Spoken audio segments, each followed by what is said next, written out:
माननीय मुख्यमंत्री साहेब, सप्रेम नमस्कार।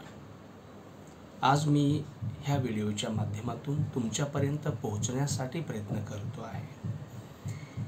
दर वर्षाला सामाजिक वनीकरण, फॉरेस्ट विभाग, लोक, शाळा, विद्यालय ज्यांना ज्यांना शक्य आहे ते झाडं लावतात। झाडांचा शो होतो आणि उन्हाळा आला की त्याला कोणी सांभाळत नाही।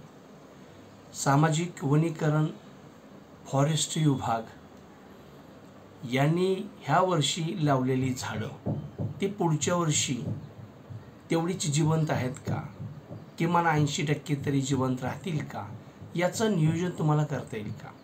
ते लोकाभिमुख करता येईल का? लोकांना आवाहन करता येईल का? खरं तर जेवढे नौकर आहेत त्या प्रत्येक नौकरांनी 5 ते 10 झाडं स्वतःच्या दारासमोर असेल, शेतामध्ये असेल, दुसऱ्याच्या दारी असेल, दुसऱ्यांना दान करून ते संरक्षण करणं असेल, संवर्धन करणं असेल, असा उपक्रम आपण राबवावा। फॉरेस्ट आणि सामाजिक वनीकरणाचं मोजमाप करण्यासाठी सामाजिक दायित्व म्हणून सोशल ऑडिट करण्याची गरज आहे। आज महाराष्ट्र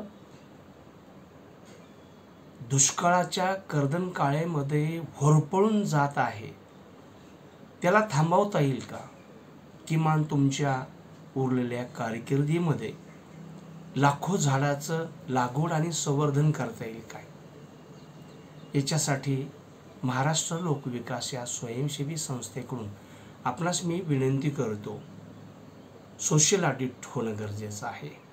एक कर्मचारी 10 झाडं, करोडो झाडं लागवड होईल आणि वाढेल। यासाठी आपण आदेश काढू शकाल काय? वाट पाहतो। नमस्कार। भूमिपुत्र वाघ, समाज विकास संस्था, महाराष्ट्र लोकविकास मंच।